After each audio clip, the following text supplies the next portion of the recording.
That's the reporter's pitch.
all of the activists, community leaders who are here today, who have demonstrated just an incredible commitment to environmental justice and fairness, taking on Enbridge as they try to build a straw through Weymouth and Braintree and Quincy so they can move natural gas from Pennsylvania up to Canada and off to the world market, to China and to Europe.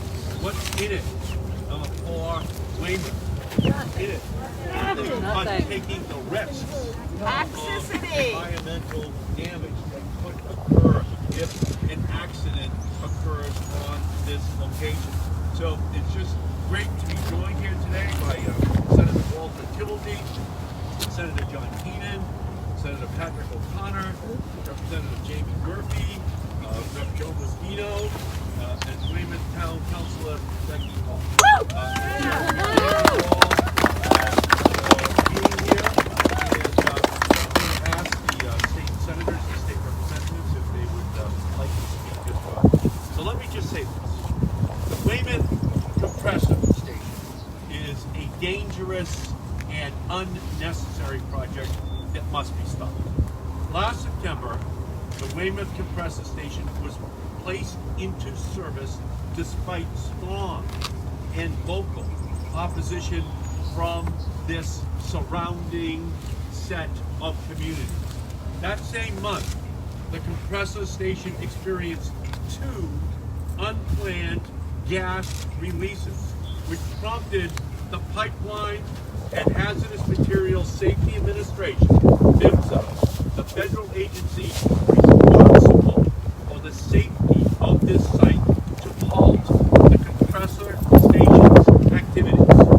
Despite my repeated calls by Enbridge and federal agencies to shut down this dangerous project, PHMSA allowed the Weymouth compressor station to fully resume operations on January 22nd, 2021. What does that coincide with? Of course, a going out of business present for the natural gas industry by the Trump administration. Yeah.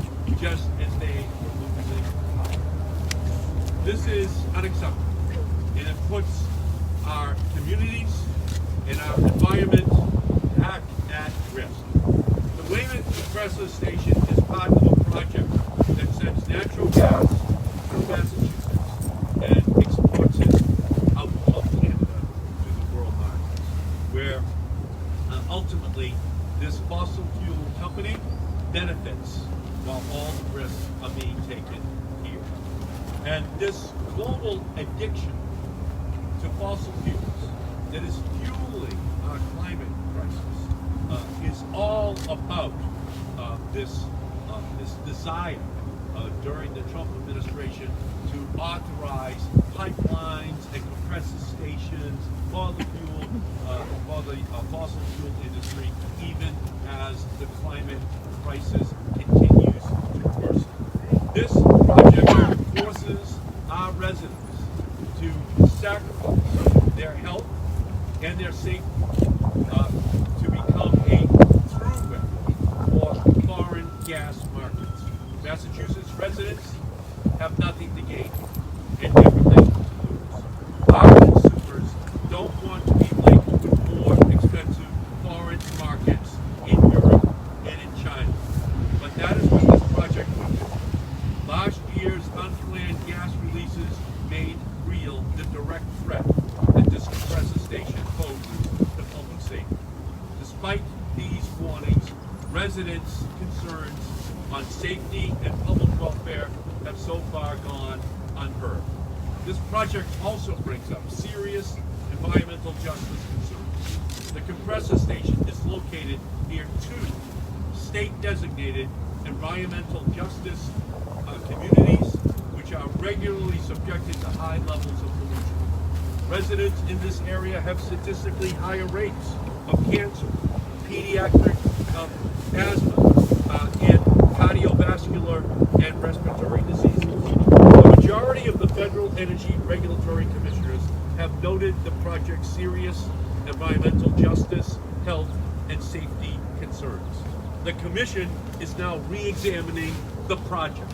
Yeah. So they have now voted 3-2 to vote for a re-examination. Now that Joe Biden, the chairman of the FERC, is in power, no compressor station should be built in our already overburdened community. This project threatens the safety of our residents and our environment just to support our natural gas being sent overseas to benefit the company's bottom line. That is why I will be reintroducing legislation to prevent the continued operation of any compressor station that would be built as part of a pipeline project meant to export natural gas out of None of this natural gas is needed for Massachusetts. It's just being shipped through, again, like a straw for the benefit of the natural gas companies. I will be working to prevent the construction and operation of facilities like the Weymouth compressor, which ask communities to bear all of the risk. This is, without question, the time for the rest of the country to join with Weymouth and Weymouth, because you have been the leader, and now it is incredibly important that FERC considers whether it should review the Weymouth compressor's license to operate, that you continue to raise your voices. It is time that we end this dangerous project once and for all. So let us keep up this fight. We're going to take it to the Federal Energy Regulatory Commission, and we're not going to stop until we win. So thank you all so much. Thank you. Today, now let's adjourn and recognize Senator Walter Timothy. Good morning to everybody. A very happy Easter and a very happy Passover. Alice, first of all, thank you and your wonderful organization. Each and every activist who stands in front of us and behind us. Thank you. You are our heroes and heroines, and you great citizens. And Jamie Murphy and Talent Corner, thank you for your leadership here on the local level. We are a team here. We are a team that Alex so properly pointed out that has really been good for 6 years. And this is a team that knows this. As I said before, many of us have said, this is an odious proposal at the wrong time and in the wrong place. And not only is this bad for the Commonwealth of Massachusetts, we're in the full organization that we're already talking to the delegation. This is precedent setting for the whole country. As you mentioned earlier, Senator, this is very important for the whole country. This is precedent. And we are fighting an organization here in Weymouth. This will continue and we will prevail. And the tide is on our side. And that tide is coming in. That tide is coming in. And we will prevail and we will never break. This delegation, which I'm very proud to be part of, will never surrender on us. And we'll stand shoulder to shoulder with us.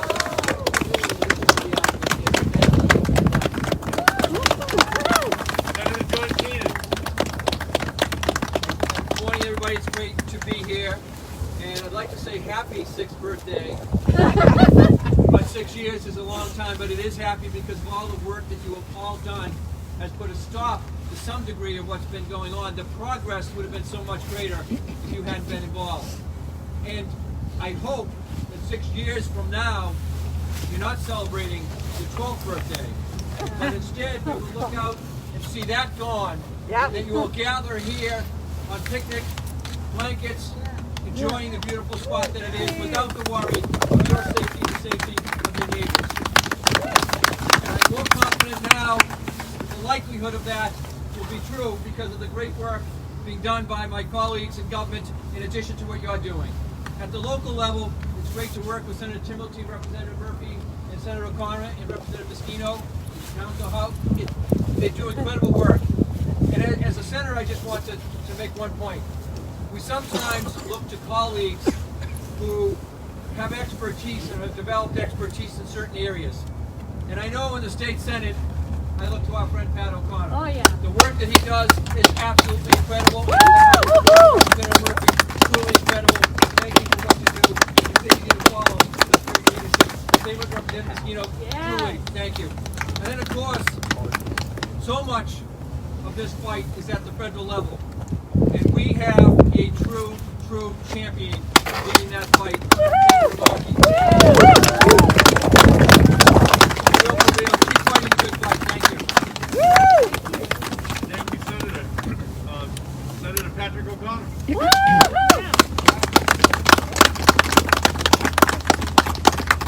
Thank you, everybody, for being here. I didn't know whether to clap or not when you said 6 years. It was a weird moment. You know, this project got brought to my attention by Becky Ma about 5.5, 6 years ago when we got noticed from then Spectra Energy that something was going to happen here, that they were in talks with Calpine about this piece of property. And to see what this has morphed into and to see the coalition that we've been able to build, and to Senator Markey, thank you for your leadership on this and for introducing this language.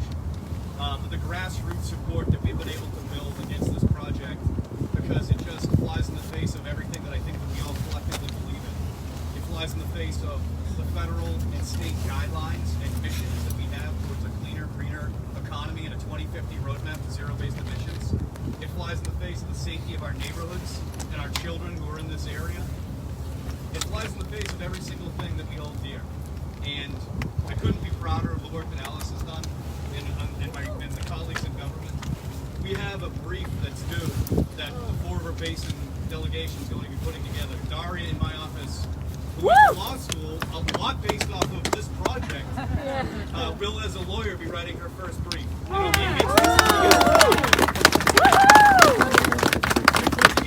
collectively put together over hundreds of letters at this point in time.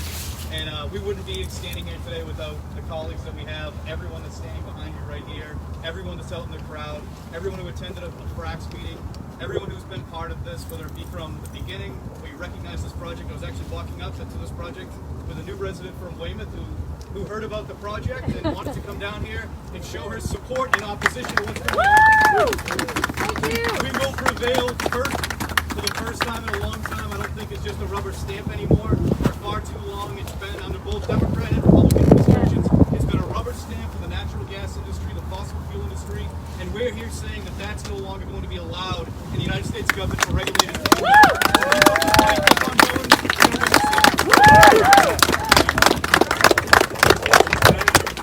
Representative Jamie Murphy.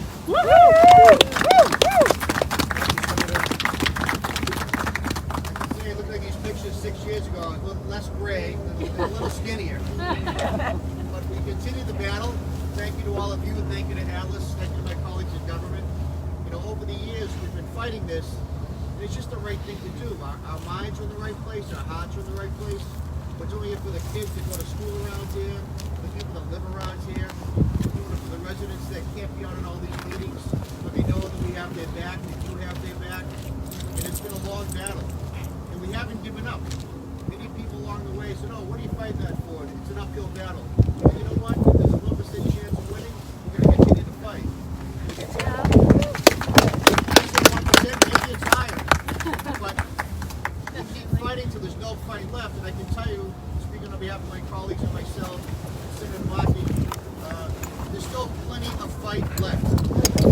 So as we continue our battle, we continue to keep attention on this issue, we continue to fight, we continue to meet down here and talk about the issues of the day.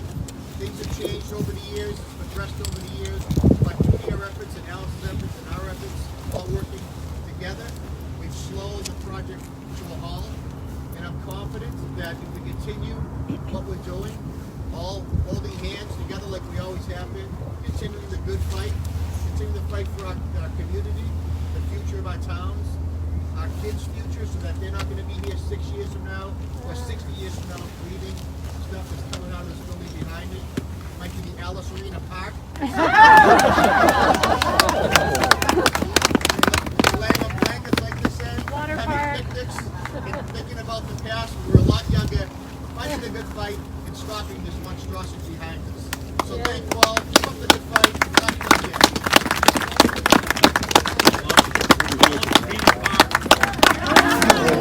Water park! Hey, Joe! Hey, Joe!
So we are going to stay in this battle. And we are not going to stop until we win. The health and the safety of the residents of Weymouth and Braintree and Quincy are at stake. The health of our climate and our planet is at stake. And on the other side are the profits of the natural gas industry, endangering children, endangering families, endangering our planet. So, in many ways, the Weymouth compressor station is a microcosm. It is the example of the environmental injustice that has been the history of the fossil fuel industry in our country, where the profits are made by faraway corporations and risks are taken environmentally, health and safety by ordinary local families. So we're going to fight at the Federal Energy Regulatory Commission. We're going to fight all the way up to the Supreme Court of the United States. If necessary, we're not going to stop until we win. Until we get justice for the families. And Pennsylvania. So thank you all so much for being here. Let's get out there. Let's keep this fight on.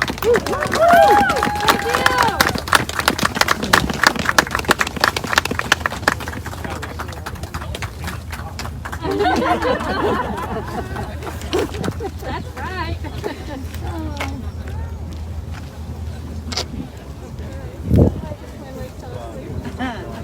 Great, by the way.